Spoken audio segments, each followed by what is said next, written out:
অতি সামান্য এক গরিব পরিবারের মেয়ে, যে কিনা জানতো না যে তার মা বাবা আসলে এই পৃথিবীতে নেই, আর সে মানুষ হয়েছে অন্য একজনের কাছে। আর এই মেয়েটাকেই ভালোবেসে ফেলবে এক বদমেজাজি বদরাগী এক বড় লোকের ছেলে, যে কিনা এই মেয়েটিকে জোর জাবস্তি ভালোবেসে ফেলে হঠাৎ করেই। এটাই হচ্ছে ভগবানের সবথেকে বড় খেলা। আর এই গল্পটির শুরুতে আমরা এই মেয়েটিকে দেখতে পাই, যে কিনা তার মায়ের সঙ্গে কথা বলছিল, আর ঠিক তখনই তাকে পেছন দিক থেকে এসে কিডন্যাপ করে নিয়ে চলে যায়। এই মেয়েটির নাম কিয়া। তার যখন জ্ঞান ফিরে আসে, সে দেখে সে একটা বড় ঘরের মধ্যে বসে আছে, আর কিয়ার পাশে একটা হ্যান্ডসাম ছেলে এসে বসে। ছেলেটার নাম হচ্ছে ফাহিম, যে কিনা খুবই বদমেজাজি আর বদরাগী।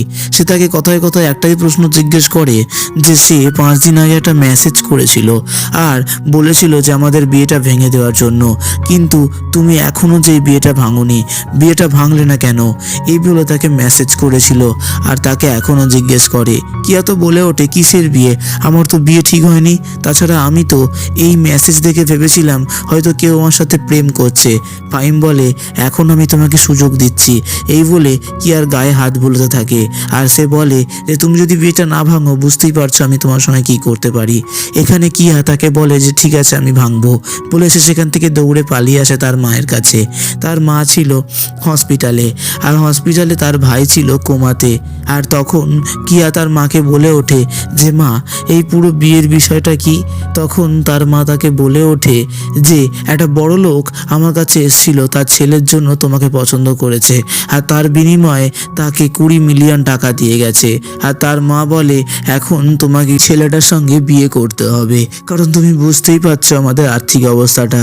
আসলে তারা খুবই গরিব ছিল, আর তার ভাই ছিল কোমাতে, তাই এখন তাদের অনেক টাকার প্রয়োজন। তাই কিয়া সোজাসুজি ফাহিমের বাসায় চলে আসে এবং বলে যে আমি এই কাজটা করতে পারবো না।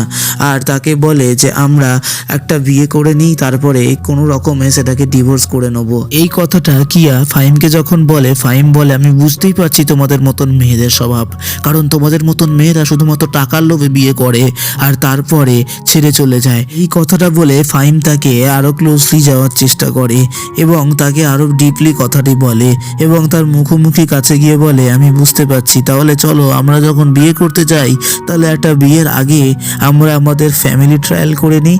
এই বলে তারা যখন ক্লোজলি যাচ্ছিল তখন কিয়ার একটা শরীর খারাপ ভান হয়ে যায়, আর তার মাথাটা সে চেক করে, অর্থাৎ কিয়ার মাথা ফাহিম চেক করে বলে আমি বুঝতে পারছি তোমার এখন দুধের প্রয়োজন।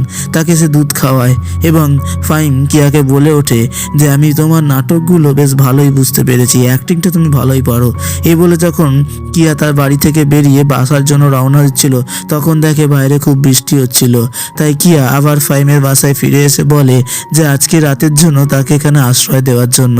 তখন ফাহিম বলে ওঠে ঠিক আছে আমি দিয়ে দেবো, কিন্তু উল্টোপাল্টা কিছু করার চেষ্টা করো না। কিয়া তখন বলে ওঠে ঠিক আছে। এবার দেখা যায় যে ফাহিম ড্রিঙ্কস করে কিয়ার কাছে এসে জোর জবরদস্তি ক্লোজলি হওয়ার চেষ্টা করে। তখন কিয়া জোরে চেঁচিয়ে ওঠে এবং দেখে যে আসলে এখানে কিছুই হয়নি। আর তারপরই দেখা যায় যে বাস্তবে কিয়ার কাছে ফাহিম চলে আসে ড্রিঙ্কস করে, এবং ড্রিঙ্কস করে ফাহিম ঢুলতে ঢুলতে কিয়ার কোলে শুয়ে পড়ে মাথা দিয়ে। আর তখন কিয়া দেখে যেখানে ফাহিমকে সে কোনোভাবেই বোঝাতে পারছে না, তাই ফাহিম তার কোলে ঘুমোতে ঘুমোতে সকাল হয়ে যায়। তখন ফাহিম তার হাত ধরে সকালবেলা উঠে বলে যে তুমি আমার সঙ্গে কি করছিলে, আমি আসলে বুঝি তোমাদের মতন মেয়েদের বিষয়টা, তোমরা আসলে টাকার লোভে এই কাজগুলো করছো, আমি জানি, এখন তুমি বাদ দাও আর তুমি তোমার বাড়ি যাও। তখন দেখা যায় যে ফাহিমের বাবা তাকে ফোন দেয় এবং বলে যে বাবা তোমাকে বোঝাই যাচ্ছে যে তুমি তোমার মেয়ের সাথে, অর্থাৎ আমার সিলেক্ট করা ওই মেয়েটার সাথে সারা রাত কাটিয়েছো, যখন কাটিয়েই ফেলেছো তাহলে 15 দিনের মাথায় তোমাদের বিয়েটা সেরে ফেলা যাক। তারপরই দেখা যায় যে এখানে কিয়া চলে আসে তার রেস্টুরেন্টে, অর্থাৎ কিয়া এই রেস্টুরেন্টে কাজ করে। সেখানে ছিল একটি মেয়ে যে ছিল জিয়া, কিয়ার সহকর্মী। সে তাকে জ্বালাতে থাকে এবং ডিস্টার্ব করতে থাকে, সবসময় তাকে জ্বালিয়ে রাগাতে চায়। আর জিয়া বলে ওঠে যে কি ব্যাপার, তোমার কাজে আসতে এত দেরি হলো কেন। তখন সেখানে ফাহিম চলে আসে এবং ফাহিম তাকে বলে যে চলো এবার আমার সঙ্গে চলো, এই বলে তাকে টেনে টেনে তাদের সঙ্গে নিয়ে চলে যায়। এবং তখন জিয়া এই ছেলেটাকে দেখে অনেক জেলাস ফিল করতে থাকে, আর সে বুঝতে থাকে যে এই হ্যান্ডসাম ছেলেটাকে যে পটিয়েছে নিশ্চয়ই। এ বলে ফাহিম তার তার গাড়িতে এনে তাকে বসায় এবং তাকে বলে আর এই কিছুদিনের মধ্যেই আমাদের এঙ্গেজ, তারপরেই আমাদের বিয়ে হতে চলেছে, তো প্লিজ তুমি কিছু করো, না হলে আমার কিছু হয়ে যেতে পারে, আমি চাই না তোমাকে বিয়ে করতে। তখন কিয়া বলে আমি কি তোমাকে চাই নাকি বিয়ে করতে? তাই ফাহিম তাকে বলে যে তুমি যদি কিছু না করো তাহলে আমি তোমার সঙ্গে কি করতে পারি তুমি নিশ্চয়ই বুঝতে পারছো। এই বলে ফাহিম তাকে তার গাড়ি থেকে বাইরে বার করে দেওয়ার চেষ্টা করে আর তারপরেই ফাহিম সেখান থেকে ধাঁ হয়ে যায়। এখানে কিয়া অনেক চেল্লাতে থাকে এবং তারপর দেখা যায় কিয়া তার মায়ের কাছে আসে এবং তারপরও সে সেই একই বিষয় নিয়ে ঘ্যানর করতে থাকে তার মায়ের কাছে এবং বলে যে আমি এই বিয়েটা করতে পারবো না মা, প্লিজ তুমি আমাকে অনেকটা বোঝার চেষ্টা করো, যদি একটু বুঝতে তাহলে অনেক কিছু হতো। তখন তার মা অনেক ব্ল্যাকমেল করতে থাকে এবং বলতে থাকে আমার তোমাকে মানুষ করে অনেক ভুল হয়েছে এবং আরও অনেক কথা বলতে থাকে, তার সঙ্গে অনেক ইমোশনাল কথা বলে এবং এটাও বলে যে তুমি ভুলে যাচ্ছ তোমার ভাই কোমাতে আছে। এরপরে জায়গায় দেখা যায় যে কিয়া তার বাড়ি চলে আসে এবং দেখে তার একটা ডায়েরি থেকে কিছু ফটো বার করে। এই ফটোটা সে তার বুকে জড়িয়ে ধরে ভাবতে থাকে এবং বলতে থাকে আসলে কিয়া এই ছেলেটাকে খুব ভালোবাসতো, অর্থাৎ লাইক করতো। আর তারপর ফাহিমকে দেখা যায় যে তার বাবার সামনে আর তার ঠাকুমার সামনে বসেছিল। তার বাবা তার ঠাকুমাকে বলে ওঠে আসলে তোমার নাতি যে লিভ টুগেদার করছে আমাদের হবু বৌমার সঙ্গে। তখন তার ঠাকুমা খুশি হয়ে বলে তাহলে তো ভালো ব্যাপার, নাতি নাতনির মুখ নিশ্চয়ই শীঘ্র দেখতে পাবো। এই বলে ফাহিমকে তার ঠাকুমা বলে ওঠে এবং ফাহিম বলে আমি তো বিয়ে করতে চাই না। তখন ফাহিমের ঠাকুমাও জোর করে একটা ব্ল্যাকমেল করে এবং ইমোশনালি ব্ল্যাকমেল করে বলে আমি এই বিয়েটা দেখতে চাই, এটা বলে তাকে জোর করে বিয়ে করতে বাধ্য করে। এবং তারপরেও দেখা যায় যে কিয়া তার জব করা যেখানের জন্য গেছিল সেখানে সে কাজ করছিল এবং সেখানে জিয়া নামে যে সহকর্মীরা তাকে আবার জ্বালাতন করে এবং বলে যে আমি বুঝতেই পারছি তুমি ওই হ্যান্ডসাম ছেলেটাকে পটিয়েছো, না হলে ও তোমার হবে কি করে। এবং তখন দেখা যায় সেখানে আবার ফাহিম চলে আসে এবং তাকে ডেকে নিয়ে তার বাসায় যায় এবং বলে যে আমরা কিছু কন্ট্রাক্ট পেপারে সাইন করতে চাই, আর এই পেপারে সাইন না করলে আমি তোমাকে বিয়ে করে অনেক পস্তাতে পারি। তাই এখানে অনেক কিছু শর্ত লেখা ছিল যে তাকে তার কথা মেনে চলতে হবে, অর্থাৎ কিয়াকে ফাহিমের অনেক কথা মেনে চলতে হবে। আর এই শর্তগুলোতে সাইন করার সময় কিয়াও বলে যে আমার দুটো শর্ত আছে। প্রথমত বলে যে আমাকে তুমি ফিজিক্যালি কোনো টাচ করতে পারবে না আর আমার ওপর অতিরিক্ত জুলুম খাটানো যাবে না, অর্থাৎ আমাদের এই কন্ট্রাক্ট শেষ হলেই আমাকে ডিভোর্স দিয়ে দিতে হবে। এটা বলে সেখান থেকে চলে আসে তারা এবং তার পরের শ্রেণী দেখা যায় যে তাদের বিয়ে সম্পূর্ণ হয়ে যায় এবং বিয়ে সম্পূর্ণর পর তারা ডিসাইড করার জন্য ফাহিমের বাসায় চলে আসে আর তারা ডিসাইড করে যে কে কোথায় ঘুমাবে। ফাহিম তখন বলে ঠিক আছে তুমি আমার বেডরুমে শুয়ে পড়বে। কিয়া বলে যে না না না আমি একদমই শুতে পারবো না, আমি একদমই শুতে পারবো না। তখন ফাহিম কিয়াকে বলে যে তুমি আমার রুলস ভঙ্গ করছো, আমার কথা মেনে চলছো না। এ বলে তাকে কোনো রকমের কষ্ট সৃষ্টে তার রুমে ঘুম পাড়িয়ে দেয় এবং ফাহিম তখন তার রুমে আসে এবং কিয়ার কাছে যাওয়ার চেষ্টা করে। তখন কিয়া বলে যে আমি তোমাকে আগেই বলেছিলাম আমার সত্যটা, আমাকে ফিজিক্যালি টাচ করা যাবে না। তখন ফাহিম বলে টাচ কে করছে, হাট আমি টাচ করিনি। তারপরেই দেখা যায় যে কিয়া সকালবেলায় ড্রেস ফেস পরে কোথাও একটা যাচ্ছিল এবং সে তাকে বাই বাই করে চলে যাচ্ছিল। আর তখন ফাহিম বলে যে এভাবে চলবে না, তুমি যদি কোনো জায়গায় যাও তাহলে আমাকে বলে আর আমার সঙ্গেই তোমাকে যেতে হবে, আমি তোমাকে ড্রপ করে দিয়ে আসবো, কারণ এখন তুমি কথায় বা লিখিতভাবে আমার বউ, তাই আমি তোমাকে সব জায়গায় ছেড়ে দিয়ে আসবো। এ বলে ফাহিম তাকে একদম একটা ভালো স্বামীর মতন আচরণ করতে থাকে এবং তারপর যখন দেখা যায় ফাহিমের বাবার কাছে যখন কিয়া সালাম করতে যায় তখন বিয়ের পর দিনকেই ফাহিমের বাবা এই আশীর্বাদী সালামের জন্য কিয়াকে 3 মিলিয়ন টাকা দেয় এবং তারপর দেখা যায় যে ফাহিমের বোন আসে এবং বোন এসে ফাহিমের বোন তার সঙ্গে কথা বলতে থাকে, কিয়াকে অনেক অপমান করতে থাকে, অর্থাৎ কিয়াকে প্রশ্ন করে যে তোমার আর ভাই আর কতদিনের পরিচয়। কিয়া তখন বলে ওঠে মাত্র 15 দিন। আর তখন ফাহিমের বোন বলে ওঠে যে মাত্র 15 দিনের পরিচয় তুমি ভাই আর মাথা এরমভাবে খেয়ে নিয়েছো। এ কথা বলার সঙ্গে সঙ্গে ফাহিম তাকে হাত ধরে টেনে নিয়ে চলে আসে এবং তারপরে তাদের পথ আটকে ফাহিমের বোন বলে ওঠে যে ভাইয়া তুমি বুঝতেই পারছো পারছো এই মেয়েটি তোমার টাকা পয়সার দেখে লোভ রেখে বিয়ে করছে। আসলে এই মেয়েটার ব্যাকগ্রাউন্ডে অত কিছু নেই। এ বলে ফাহিমের বোন তাকে আরো বেশি অপমান করতে থাকে। এভাবে অপমান করতে করতে হঠাৎ যখন বেশি সীমা ক্রস করে যায় তখন তার গালে কষিয়ে চড় মেরে দেয় ফাহিমের বাবা, অর্থাৎ তার বাবা তার গালে চড় মেরে দেয়। এরপর আর কি তখন রেগে গিয়ে কিয়াকে ধাক্কা মেরে এই মেয়েটি পালিয়ে যায়। আর তারপর কিয়ার পায়ে একটু চোট লেগে যায়। এটার জন্যই কিয়াকে কোলে করে তুলে নিয়ে চলে আসে ফাহিম তাদের বাসায় এবং তারপর তার পায়ে সে ম্যাসাজ করে দিচ্ছিল এবং তারা দুজন মিলে একটা আলাদা দৃষ্টিতে দুজনের দিকে তাকিয়েছিল এবং এদিকে ফাহিম কিয়ার দিকে দেখছে, কিয়া ফাহিমের দিকে। এভাবে রাত কেটে সকাল হয়ে যায়। সকাল হওয়ার পর দেখা যায় যে ফাহিম ভোরবেলার দিক করে মাথা ঠুকছিল দেয়ালের কাছে, অর্থাৎ ফাহিম ঠিক এভাবেই ঘুমায়, দাঁড়িয়ে দাঁড়িয়ে ঘুরে ঘুরে কখন কোথায় গিয়ে ঘুমিয়ে পড়ে। আর এটা দেখে কিয়া তো বেশ চমকে যায় এবং সে দেখে যে সে এরকম মাথা ঠুকে ঠুকে ঘুমাচ্ছিল দেয়ালের কাছে। এ বলে সে তাকে ধরে এনে তার বিছানায় শুইয়ে দেয়। ফাহিমের যখন ঘুম ভেঙে যায় তখন কিয়াকে প্রশ্ন করে বলে যে তুমি এখানে কি করছো? তখন ফাহিম বলে ওঠে ঠিক আছে চলো আজকে কিছু হয়েই যাক। এ বলে যখন ফাহিম কিয়ার ক্লোজলি যাওয়ার চেষ্টা করে তখন কিয়া ফাহিমের গলায় একটা কামড়ে দেয় এবং ফাহিম সেখান থেকে উঠে পড়ে। আর তারপর সেখান থেকে কিয়া পালায় আর ফাহিমও তার রুম থেকে পালিয়ে যায়। আর এর পরদিন দেখা যায় যে কিয়া যখন দরজা খুললো কলিং বেলের ডাকের আওয়াজে তখন তার একটা পার্সেল আসে এবং সে পার্সেলটার পেমেন্ট করে দেখে যে পার্সেলে একটা ছবি পাঠিয়েছে একটি মেয়ে আর এটা ফাহিমের ব্যাপারে কিছু লেখা আছে। এটা দেখে তো মেয়েটার ছবিটা ঠিক এরম ভাবে দেখে কিয়া অনেকটা জেলাস ফিল করে। এছাড়া এবার আপনারা জানতে পারবেন ফাহিম নামের ওই হ্যান্ডসাম ছেলেটা যে কিনা এত হ্যান্ডসাম হওয়ার পরেও সে ভয় পায় মাছকে, সে মাছ দেখতে পায় না এবং মাছ দেখতে পেলে খুবই ভয় লেগে যায় তার, অর্থাৎ এক কথায় মাছকে সে একদমই চোখে দেখতে পারে না, তাই মাছকে সে খুবই ভয় পায়। আর এই ঘটনাটা ঘটেছে তার ছোটবেলার একটা ঘটনার পরিপ্রেক্ষিতে। আর সে কালকে রাতের বেলায় মাছেরই স্বপ্ন দেখছিল। স্বপ্ন দেখতে দেখতে সে যখন উঠে বসে পড়ে তখন সে চমকে যায় এবং তার পাশে দেখে যে কিয়া তার সঙ্গে বসে আছে এবং এটা দেখে সে একটু স্বস্তি ফিল করে এবং বলে ওঠে আমি মাছ একদমই সহ্য করতে পারি না আর আমি সেটারই স্বপ্ন দেখছিলাম। এটা বলে সে কিয়ার মুখের দিকে হাঁ করে তাকিয়ে থাকে। আর ফাহিম যেহেতু অনেকটা ভয় পাচ্ছিল তাই তাকে হাত ধরে বসিয়ে দেয় এবং ফাহিম তার অনেকটা কাছাকাছি যায় এবং তার মুখের দিকে দেখে।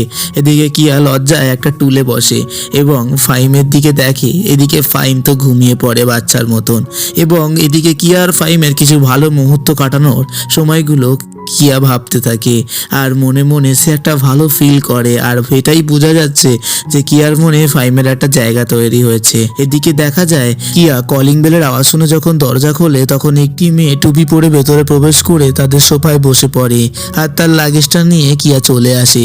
কিয়া এই মেয়েটাকে দেখে বুঝতেই পারে সেদিনকে যে ডেলিভারি বয় একটা পার্সেল ডেলিভারি করেছিল আর কেউ নয়, এই ছবিটা ওই মেয়েটার। আসলে এই মেয়েটা হলো আমাদের ফাহিমের এক্স গার্লফ্রেন্ড যে কিনা তার লাইফে আবার ফিরে আসতে চাইছে, যার কারণে তার বাড়িতে এসে সে হাঙ্গা তাঙ্গা করতে আরম্ভ করে দিয়েছে। আর এটা দেখে তো কিয়া একদমই সহ্য করতে পারে না, তাই সেখানে ধাক্কা মেরে সেখান থেকে পালিয়ে আসে এবং তারপর একটা ফোন কল করে একজনকে এবং তারপর দেখা যায় যে এইখানে তারা দুজন মিলে এখনো কথা বলতে থাকে। এখানে ফাহিম বলে যে আমার ওয়াইফ তোমার জন্য বাড়ি ছেড়ে চলে গেছে, আমি চাই না আরো বেশি কিছু ঘটুক, তাই তুমি প্লিজ এখান থেকে সরে যাও। আর এখানে তার এক্স গার্লফ্রেন্ড বলে ওঠে যে কেন আমরা কি আবার নতুন করে সমস্ত কিছু শুরু করতে পারি না? ফাহিম বলে ওঠে না, এটা একবার যখন শেষ হয়ে গেছে আর শুরু করার নয়। এরপরেই কিয়া তার বাড়িতে ছুটে ছুটে প্রবেশ করে আর তার মা তার হাত ধরে বলে যে আমি এই পুরো 20 মিলিয়ন টাকা যেটা তোকে বিয়ের বিনিময়ে এই টাকাটা পেয়েছি, এই পুরো টাকাটাই আমি লাগিয়ে দিয়েছিলাম একটা জুয়ার পেছনে। আসলে শেয়ার মার্কেটে এই পুরো টাকাটাই আমি লস খেয়ে ফেলেছি আর আমার কাছে এখন কিচ্ছু নেই, তাই আমাকে দেখার মতন তুই ছাড়া আর কেউ নেই, তোর ভাই যে কোমাতে, প্লিজ আমাকে সাহায্য কর। আর তখন কিয়া বলে ওঠে আমি কিচ্ছু বুঝতে পারছি না, প্লিজ তুমি আমাকে এরমভাবে জ্বালাতন করো না মা, আমার মাথায় অনেক কিছু চলছে। এখানে তার মা তাকে বলে ওঠে আজকে তোকে মানুষ করার এই ফল, এই বলে ওঠে এবং কিয়া তখন চিৎকার করে বলে আর তার মাও চিৎকার করে তার ওপর। আর তার মা আরও অনেক কথা বলে যে আমি তোকে মানুষ করাটাই ভুল করেছি, তোকে মানুষ করাটা আমার উচিত হয়নি। এই কথা বলতে বলতে তখন তার মা সত্যি কথাটা বলে ফেলে আর বলে তুই রাস্তায় পড়েছিলি তো ভালো ছিল, আর এখন কিয়ার মা যেহেতু জুয়ায় হেরে গেছে সেই কারণে তাকে তার থেকে 2 মিলিয়ন টাকা চাইছে, সে দিতে পারবে না বলে সে সেখান থেকে চলে যায়। আর তারপর সিনে দেখা যায় যে কিয়া তার রেস্টুরেন্টে বসছিল আর ঠিক তখন তার এক্স গার্লফ্রেন্ড অর্থাৎ ফাইমের এক্স গার্লফ্রেন্ড এসে কিয়াকে প্রস্তাব দেয় যে তুমি কিছু টাকা নাও আর এই টাকার বদলে তুমি আমার ফাইমকে ছেড়ে দাও, অর্থাৎ আমি ফাইমকে এখন ভালোবাসি। আর ঠিক তখন কিয়া তার এই চেকটা রিজেক্ট করে দেয়, অর্থাৎ ছিঁড়ে ফেলে জলের মধ্যে ডুবিয়ে দেয়। তখন তার এক্স গার্লফ্রেন্ড বলে ওঠে তুমি টাকাও হারালে আর ফাইমকেও হারাবে, এ বলেছে সেখান থেকে চলে যায়। তারপর দেখা যায় যে ফাইম কিয়ার কাছাকাছি আসার ক্লোজলি আসার চেষ্টা করে আর জোর করে ফাইম কিয়াকে বিছানা নিয়ে চলে যায়। এবং তারপরে দেখা যায় যে ফাইম যখন সেখানে ছিল তখন কিয়া তার মুডটাকে বেগড়ানোর জন্য বলে যে আমরা কালকে মাছ খাবো, এ বলে সে মাছের বিষয়টা বলে একদমই ফাইমের মুডটা বিগড়ে দেয়। কারণ ফাইম মাছটাকে যেহেতু ঘৃণা করে তার মুডটাও সুইং খেয়ে ঘৃণায় পরিণত হয়ে গেছে। এ বলে ফাইম বলে তুমি মুড বিগড়াতে হয় কিভাবে সেটা জানো, বলে সেখান থেকে চলে যায়। তারপরের দিনে দেখা যায় যে কিয়া একটা অ্যাকোরিয়াম বসায় তাদের রুমেতে, আর ফাইম যখন প্রবেশ করে সে ভাবে আর বলে এই আজকে আমি এটাকে ভেঙেই ফেলবো। কারণ ফাইম একদমই মাছ সহ্য করতে পারে না, সে মাছের দিক থেকে একটু সাইকো। মাছ তার নাকি খুবই ভয়ঙ্কর একটা বিষয়, মাছকে সে ভয় করে।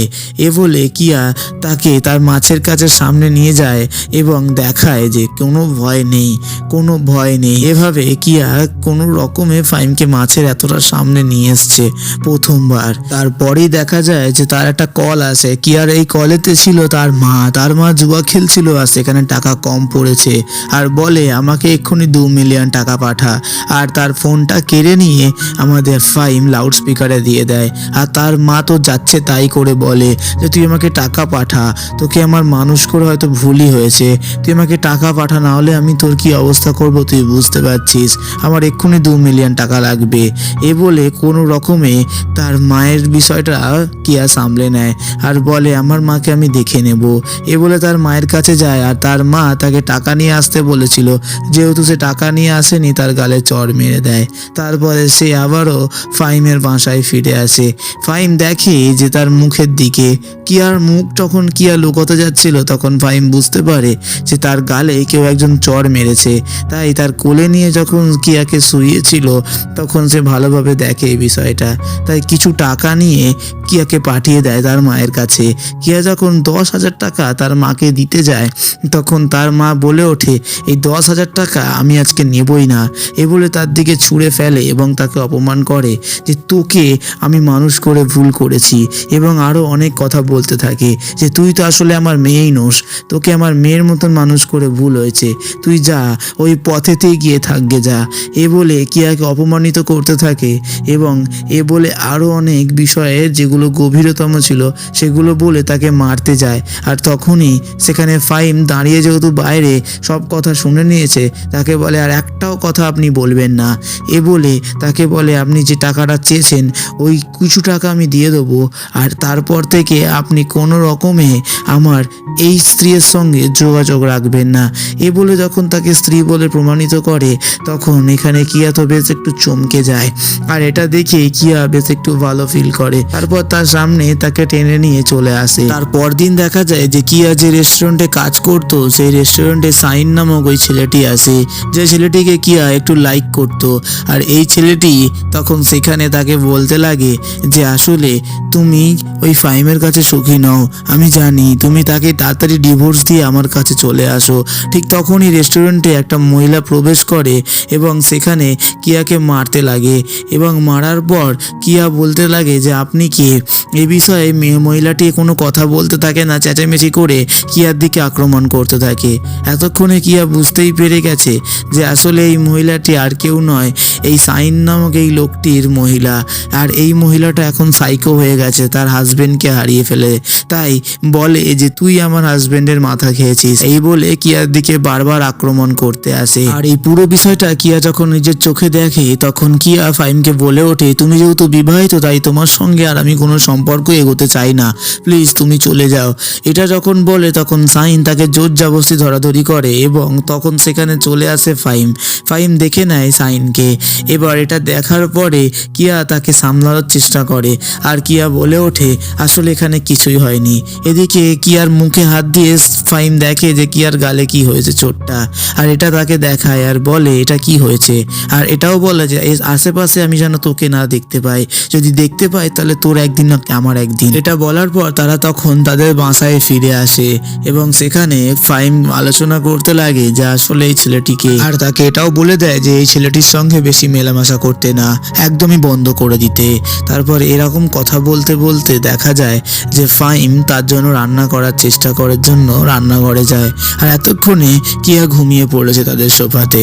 কিয়ার মাথায় হাত দিয়ে যখন ফাহিম তাকে ডেকে তোলে তখন দেখা যায় কিয়া একদম ঘুমু ঘুমু চোখে ঢুলতে থাকছে, আর তারপর ফাহিমের মুখে মাথা দিয়ে কিয়া ঘুমিয়ে পড়ে আবার। তারপর নেক্সট দিন দেখা যায় যে শাহিনের সেই বউটা আবার হাঙ্গামা করতে আরম্ভ করে, অর্থাৎ শাহিন তাকে ছেড়ে দিয়েছে এই সাইকোর জন্য।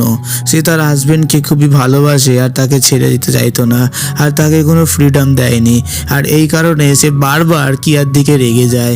আর কিয়া যখন তার রেস্টুরেন্টটাকে পরিষ্কার করছিল তখন কে গোপনে একটা ফটো তুলে নিয়েছে তাদের দুজনের, অর্থাৎ শাহিন তাকে সাহায্য করতে চাইছিল, আর এদিকে এই সব জিনিসের একটা ফটো তুলে নিয়ে আমাদের ফাহিমকে পাঠিয়ে দেয় এই পুরো ফটোটি।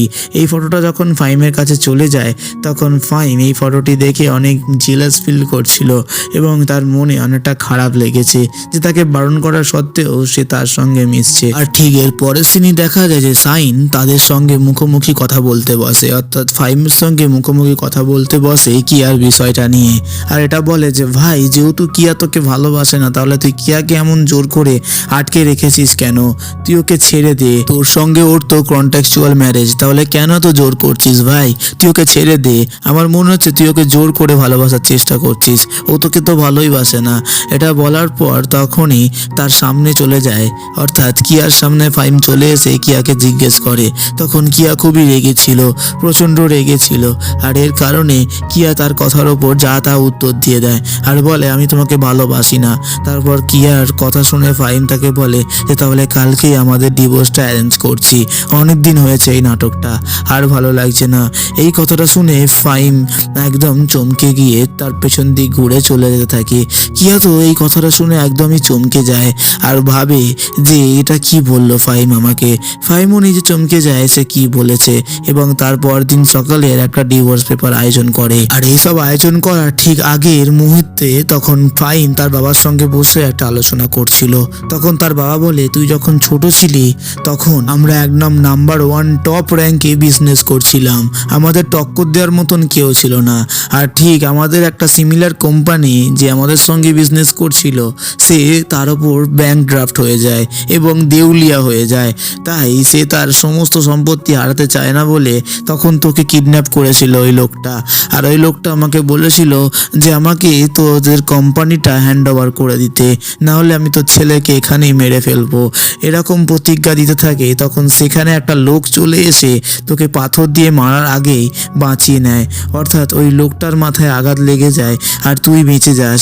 বাবা, এইভাবেই আমি তোকে বাঁচিয়েছিলাম তো ছোটবেলার এই জীবনটা থেকে, তাই যে কোনো সিদ্ধান্ত নেওয়ার আগে খুব সাবধানে নিস। এরপরে দেখা যায় যে ফাহিম তার মাথায় চোট পাওয়ার ফলে সে এখানে হসপিটালে ভর্তি ছিল।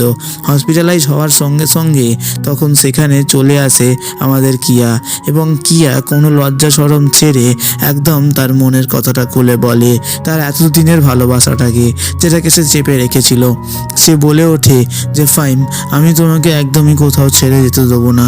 ফাহিম থেকে থেকে অজ্ঞান হয়ে যাচ্ছিল, তাই কোনো রকমে তাকে বলে যে প্লিজ আমার পাশে শুতে, এবং তারা দুজন মিলে ঘুমিয়ে পড়ে ওই হসপিটালের বেডে, এবং তারা ঘুমানোর আগে প্রমিস করে যে সারা জীবন কেউ কাউকে ছেড়ে যাবে না। এভাবে আংটি পরিয়ে তাদের ভালোবাসার উদ্বোধন শুরু করে, আর এটাই শেষ।